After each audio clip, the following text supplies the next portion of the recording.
Hello friends, शौर्य aunty की रसोई में आपका बहुत बहुत स्वागत है। आज मैंने अपनी रसोई में बनाया ग्रिल्ड टॉर्टिया पार्सल। बहुत ही आसान बनाने में और खाने में उतने ही ज़्यादा टेस्टी। मेरी बेटी ने भी इसमें मेरी हेल्प करी। उसने पहले तो जो उसमें फिलिंग के लिए हमने तैयारी की, उसके लिए उसने बारीक बारीक प्याज काटा गोल सर्किल में, और उनको पानी में ही काटा था जिससे कि उसका तेज़ी निकल जाए। और फिर उसमें से उसको निकाल कर प्याज को और एक एक छल्ला उसका अलग कर लेती है वो। और फिर उसने लाल मिर्च पाउडर लेके रखा हुआ है, तो वो लाल मिर्च पाउडर थोड़ा सा डाल देगी। मैरिनेशन के लिए तैयारी कर रहे हैं ये, तो लाल मिर्च पाउडर डाल दिया और थोड़ा सा स्वादानुसार इसमें नमक डाला जाएगा। और नमक डाल करके इसको मिक्स कर लेंगे जिससे हर प्याज के लच्छे के ऊपर ये रंगीन मिर्च का कलर चढ़ जाए और नमक आ जाए। और फिर उसके बाद है, मैंने उसको बताया, मैंने कहा थोड़ा सा नींबू भी इसमें डालना, तो उसने 1/4 नींबू कट करके रखा हुआ है। अब देखती हूँ मैं किस तरह से वो उसमें डालेगी। आप देखिए किस तरह से वो मेरी किचन में हेल्प करती है, और मुझे बहुत ही अच्छा लगता है कि साथ के साथ वो चीज़ें सीखती भी जा रही है और अपनी तरफ से भी काम करती है वो उसमें। ये नहीं कि मैं बता रही हूँ तभी कर रही है, उसने अपने हिसाब से करा कि मैं इसमें नींबू किस तरह से स्क्वीज़ करूँगी। तो 1/4 नींबू काट के रखा हुआ था, वही स्क्वीज़ करके और मिक्स करके एक साइड में रख दिया। बस 10 मिनट के लिए ही मैरिनेट करके हमें इसे छोड़ना है। जितनी देर में उसने ये तैयारी की, मैंने आटा मल लिया था रोटी सेकने के लिए। तो इसके लिए जो टॉर्टिया पार्सल बनाते हैं उसके लिए हमें रोटी बनानी होती है, तो मैदा मैंने मला था। और मैदा जो हम पूड़ी के लिए मैदा मलते हैं, बस उससे थोड़ा सा पतला, बहुत ज़्यादा हार्ड नहीं मलना है, आराम से रोटी बेल जाए बस उतना ही। और बस ये मैंने बड़ी बड़ी गोल गोल रोटियां बेल कर तैयार कर ली थी। पहले से बेल के रखी हुई थी, तवा चढ़ा करके मैंने और उसमें इनको सेक लिया। एक साइड से हल्का सेका और दूसरी साइड से ज़्यादा सेका है, क्योंकि दूसरी जो अंदर रहने वाली साइड है वो ज़्यादा सेक लेते हैं और पीछे वाली जो सिकेगी ग्रिल हो करके उसको हम कम सेकते हैं। बस फ्राई पैन मेरा चढ़ा ही हुआ था गैस पर, मैंने उसमें आधी चम्मच करीब ऑयल डाला है। आप चाहें तो इसमें बटर भी डाल सकते हैं, ये हम फिलिंग की तैयारी कर रहे हैं। तो उसके लिए मैंने थोड़ा सा ज़ीरा डाला आधी चम्मच के करीब, और फिर 2 आलू बॉईल करके मैंने रखे हुए थे, उनको मैश करके मैं इसमें डाल देती हूँ। और फिर स्वादानुसार नमक डाल दिया, थोड़ा सा कलर के लिए लाल मिर्च पाउडर डालेंगे और बहुत ही थोड़ी सी हल्दी डालेंगे, क्योंकि हल्दी का जो कलर आता है ना बहुत अच्छा आता है। तो 1 पिंच केवल, बहुत ज़्यादा नहीं डालिए, बस 1 पिंच हल्दी डाली है मैंने। आप अपनी इच्छा अनुसार जो मसाले चाहें वो डाल सकते हैं फिलिंग में, जैसा भी आपको अच्छा लगे। आप इसमें हरी मिर्च भी काट करके डाल सकते हैं, हरा धनिया काट के डाल सकते हैं। मैंने इसमें थोड़ा सा बाद में जब ये बिल्कुल भुन जाएगा तब इसमें मैंने थोड़ा सा कसूरी मेथी को क्रश करके डाला है, क्योंकि कसूरी मेथी का कलर और खुशबू बहुत ही प्यारी सी आती है और टेस्ट इतना अच्छा लगता है इसका कि बस मज़ा ही आ जाता है कसूरी मेथी का। जब ये आलू भून रहे हैं तभी कसूरी मेथी की खुशबू बहुत ही अच्छी फैल रही है। बस ये आलू भून लिए और उसको मसलते हुए मैंने इसको भूना है, तो जिससे कि बिल्कुल मैश हो जाते हैं और इसकी गोलियां बनाना बहुत आसान होता है, इसकी फिलिंग बहुत आसान हो जाती है। बस अब उसके बाद में मैंने ये जो रोटियां सेक करके रखी हुई थी, इन रोटियों को मैं काटती हूँ, तो दोनों साइड से मैंने पहले किनारे काट लेती हूँ और फिर इसके बड़े बड़े थोड़े से चौड़े करके पीस निकालती हूँ। तो एक रोटी में से 2 पीस निकलते हैं, यानी एक टॉटिया बन के तैयार होगा मेरा। और फिर जो पतली वाली किनारियाँ ये भी वेस्ट नहीं है, इनके मैं टॉटिया रोल्स बनाऊंगी। बस ये तो पार्सल की तैयारी है, जो चौड़े वाले पीसेस हैं उनसे पार्सल बनेंगे और पतली वाले से रोल्स बनेंगे। आप देखिएगा मैं रोल्स को किस तरह से यूज़ करूँगी बाद में। और हाँ, अगर आप मेरे चैनल पर पहली बार आए हैं तो जल्दी से सब्सक्राइब कर दीजिए और साथ के साथ बेल आइकन को भी प्रेस कर दीजिए, उससे आपको मेरे सारे वीडियोस के नोटिफिकेशन टाइम से मिलते रहेंगे। आप देख सकते हैं किस तरह से ये मैंने पट्टियाँ काट के रख ली हैं और इधर मैंने प्री हीट होने के लिए अपना ग्रिलर रख लिया और उसमें मैंने हल्का सा ऑयलिंग कर दी है, बहुत हल्की सी। ऐसे तो नॉन स्टिक है, इसमें ज़रूरत नहीं है, लेकिन फिर भी उसका खुशबू बहुत अच्छी आ जाती है, तो इसलिए थोड़ी सी ऑयलिंग करी। और फिर पटे पे ले करके मैंने ये 2-2 पट्टियाँ रखी, एक के ऊपर एक प्लस बनाते हुए। जैसा प्लस का साइन होता है ना, बस उसी तरीके से इसको रखना है।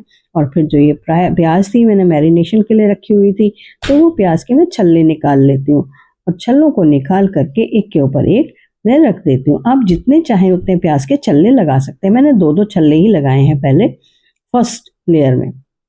और आप देख सकते हैं किस तरह से फैला के लगाए हैं, क्योंकि मुझे मालूम है कि मुझे बीच में इसमें फिलिंग डालनी है। तो जो आलू हमने बना के रखे हुए थे फिलिंग के लिए, बस उनकी गोलियां बना करके और थोड़ा सा चपटा करके मैं इसके ऊपर लगा दूंगी। आपको अगर रेसिपी पसंद आ रही हो तो जल्दी से लाइक का बटन भी दबा दीजिए और जितने ज़्यादा लोगों से शेयर कर सकते हैं उनके साथ में शेयर भी कर डालिए। और हाँ, एक बढ़िया सा कमेंट ज़रूर डालिएगा, क्योंकि आप लोगों के कमेंट जो होते हैं वो कमेंट हमें मोटिवेट करते हैं कि हम और अच्छी अच्छी डिशेस लेकर के आएँ आप लोगों के लिए। और कहाँ से देख रहे हैं ये भी बताइएगा, क्योंकि जब किसी ने मुझे बताया कि वो मलेशिया से मेरा वीडियो देख रहा है तो मुझे बहुत ही अच्छा लगा। तो इसी तरह से आप अपना बताइएगा कि आप कहाँ से मेरे वीडियोस देखते हैं और आपको कैसे लगते हैं। बस इसके ऊपर प्याज की और लेयर्स हमने लगा दी और फिर इस तरह से करके ऊपर वाला लेयर लेके और फिर साइड के दोनों लेयर लेके इसको मैं पार्सल बना लेती हूँ। तो आप देखिए किस तरह से ये पॉकेट बन के तैयार हो जाता है, ये इसके अंदर चला जाता है बहुत आराम से और बहुत बढ़िया सा पॉकेट बन के तैयार होता है। तो ये देखिए बिल्कुल बढ़िया पॉकेट बन गया है मेरा। अब ये कहीं खुले ना, वैसे तो खुलेगा नहीं, लेकिन फिर भी अगर आपको लगता है कि कहीं खुल ना जाए तो इसलिए जो हमारे पास टूथपिक होती है उसकी स्टिक्स मैंने काट के रखी हुई हैं तो वो मैं इसमें लगा देती हूँ। और इसी तरीके से सारे के सारे मैं पार्सल्स बना के तैयार कर लेती हूँ एक के बाद एक। तो आप देख सकते हैं कि किस तरह से बहुत ही आसानी से बन जाते हैं ये पार्सल्स। आप चाहें तो इनको पार्सल्स बनाइए, चाहे अपनी किसी भी शेप में आप इसको बना सकते हैं, पर ये वाली शेप जो बनकर तैयार होती है लास्ट में आप देखेंगे तो कितनी सुंदर होती है। इसमें मैंने थोड़े से चीज़ क्यूब्स भी लगाए हैं, तो चीज़ी जो फ्लेवर आता है, चीज़ी जो इसमें क्रंच आता है वो बहुत ही बढ़िया लगता है खाने में।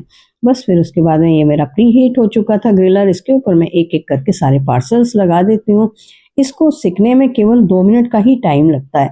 आप देखिए प्री हीटेड था पहले से ग्रिलर, तो उसमें ज़्यादा टाइम नहीं लगेगा। बस इसको बंद करके रख देंगे, 2 मिनट बाद हम खोल करके इसको देखेंगे तो ये हमारा बहुत अच्छे से सिक कर तैयार हो चुका है। ये देखिए कितना बढ़िया सिक करके तैयार हुआ है। और क्योंकि मैंने ऑयल बिल्कुल नहीं लगाया है, बहुत ही हल्का सा किया था, तो उसके बाद में इसमें हम हल्की सी ग्रीसिंग कर देंगे ब्रश से। आप अगर नॉन वेजिटेरियन हैं तो इस जगह पे आप एग की भी ग्रीसिंग कर सकते हैं, एग भी लगा सकते हैं, तो उससे और बढ़िया टेस्ट आ जाएगा। पर हम लोग एग नहीं खाते तो इसलिए फिर मैंने इसमें केवल ऑयल से ही ग्रीसिंग की है। और फिर पलट करके आप इस तरह से रखिएगा कि इसमें जो डिज़ाइन बनेगा वो आप देखिएगा कितना बढ़िया डिज़ाइन बनता है। तो बस इस तरफ से भी थोड़ी सी हल्की सी ग्रीसिंग कर देंगे, उसी तरह से ब्रश से जैसे पहले की थी। आप चाहें तो मैंने रिफाइंड ऑयल यूज़ किया, आप चाहें तो इसमें बटर भी यूज़ कर सकते हैं। तो बस इसको ग्रीस करके और फिर बंद कर देंगे। तो 1 ही मिनट के लिए अब की बार भी करना है। तो आपने देख लिया होगा कि कैसी आपको ये रेसिपी लग रही है। जब ये खाएंगे तो मज़ा ही आ जाने वाला है। बस ये लगेगा कि और भी ज़्यादा मुझे मिल जाता खाने के लिए तो मज़ा आ जाता, क्योंकि इसमें चीज़ डाली हुई है तो चीज़ का टेस्ट बहुत अच्छा आता है। आप चाहें तो पनीर भी डाल सकते हैं इसमें, पनीर के क्यूब्स काट कर।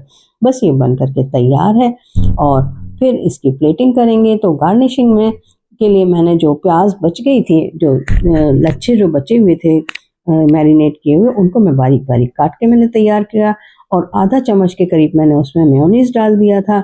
और थोड़ा सा जो हम लोग कभी पिज़्ज़ा वगैरह ऑर्डर करते हैं ना, तो उसके साथ में सॉस के पाउचेज आते हैं, तो वो कम ही खाए जाते हैं, यूज़ नहीं होते हैं, तो वो पाउच मैंने इसमें एक डाल करके इसका बना लिया। तो ये देखिए किस तरह से ये डाल करके इसको मिक्स कर लिया अच्छे से और फिर इसको ऊपर से इसकी गार्निशिंग कर दी। तो ये जो टेस्ट आता है ना, तो बहुत ही बढ़िया टेस्ट आ जाता है। ये आप अपने आप भी तैयार करके बना सकते हैं। तो मेरे पास में जल्दी जल्दी सब लोग कह रहे थे कि जल्दी लाओ, तो फिर मैंने ऐसे ही जो तैयार मटेरियल था मेरे पास में उसी को मैंने यूज़ कर लिया। और मेरे पास हरी धनिया की चटनी हमेशा रखी रहती है, तो मैंने इसके ऊपर थोड़ी सी हरी धनिया की चटनी भी यूज़ करी है। और हाँ, जो रोल्स बना के रखे थे वो आप बाद में देखेंगे कि इनके ऊपर मैंने रोल्स भी लगा दिए और वो रोल्स लगाकर उनके ऊपर भी चटनी मैंने लगाई है। तो वो रोल्स खाने में बहुत ही मज़ा आया सबको, सबने खाए और बहुत सराहा। तो जब खा रहे थे तो मेरे हस्बैंड कह रहे थे कि रोल्स ज़्यादा अच्छे लग रहे हैं, तो रोल्स तुम ज़रूर बनाओ। अब आगे भी बना सकते हैं हम, रोल्स तो बहुत आसान होते हैं बनाने के लिए। तो आप देखते रहिए मेरे वीडियोस में बने रहिए। आपको कैसे लगते हैं ज़रूर कमेंट करके बताइएगा। फिर मिलेंगे नेक्स्ट वीडियो के साथ में। एंजॉय करिए नई नई डिशेस और मिलते हैं फिर नेक्स्ट वीडियो के साथ। Till then have a nice day, bye.